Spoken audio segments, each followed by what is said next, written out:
The present state of affairs within our contemporary society regarding temporomandibular joint problems is very simple. Maybe other people want to make it very complicated, but frankly, it's simple.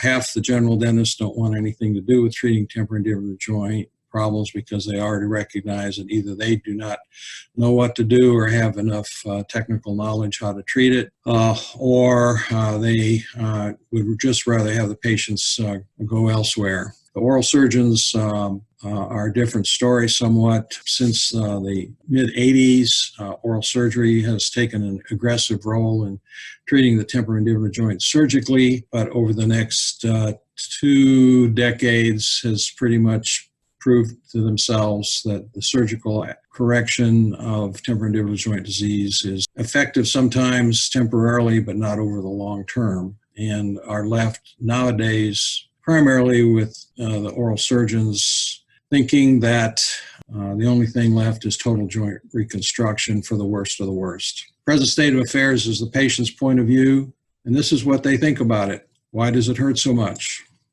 Why are there so many conflicting opinions? Can't you just give me a pill? Don't you have a magic wand? My doctor told me I'm crazy. This is actually by survey. I've had so many patients come in and say, my doctor, i.e. physician, not dentist. I don't think I've ever had a patient come in that told me that their dentist told them they were crazy. I think the dental community doesn't feel bold enough, but I think some physicians do. I hear this not infrequently. My husband told me I'm crazy. I'm crazy with pain. I'm not crazy. There's a lot to say about this last one. This has to do with the psychosocial position that most of these people get themselves in. I'm not going to go into it now, but it does bring up the point of the entire presentation. This is a very quick overview of what I have discovered and how the device is used and why it's so different. Then there's the doctor's point of view. Doctor's point of view, primarily the dentist's following. Why does it hurt so much? Why are there so many conflicting opinions? I wish I had a pill to give you. I think Dr. Blank has a magic wand for this. In other words, I just wish you'd leave my office. I think I have a name of somebody that you can go see. I'll go crazy if I have to see one more joint patient. So that's the present state of affairs, and that's the present state of affairs as it's been for the past 10 years. Hello, I'm Dr. Tony Urbanek, and I'm here to continue the discussion about temporomandibular joint problems, jaw joint problems, usually called TMD, temporomandibular joint disease, and on occasion craniofacial pain, you know, that big word that nobody really understands. The problem itself, as I said before, is very common. It is seen almost exclusively in females. I have determined after 35 years of practice and dealing with temporomandibular joint problems for almost that entire 35 years that as an oral and maxillofacial surgeon, the best way to treat this is not a surgical method or using surgery.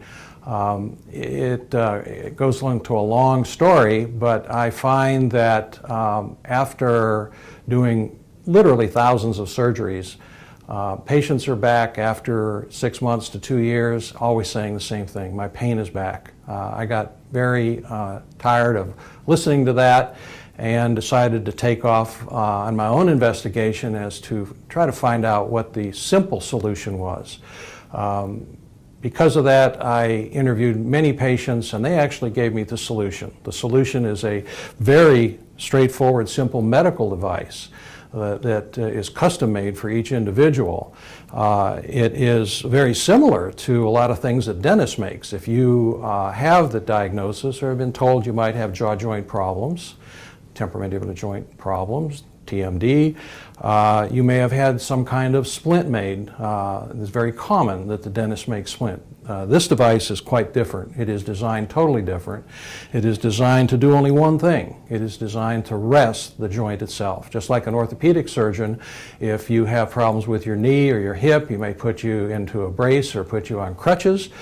This device is really no different. It actually is designed to take the load off of the joint. And then the understanding of how this works, of course, is a little bit more complicated, but taking the load off the joint makes the inflammation in the joint go down, and when the inflammation in the joint goes down, all of the symptoms go away. And as we discussed before, those symptoms will include a long laundry list of very frequent and recurrent headaches, earaches, jaw pain, neck pain, ringing in the ears, fullness in the ears like you've been swimming and can't clear your ears, vertigo or dizziness, and on occasion shoulder and arm pain.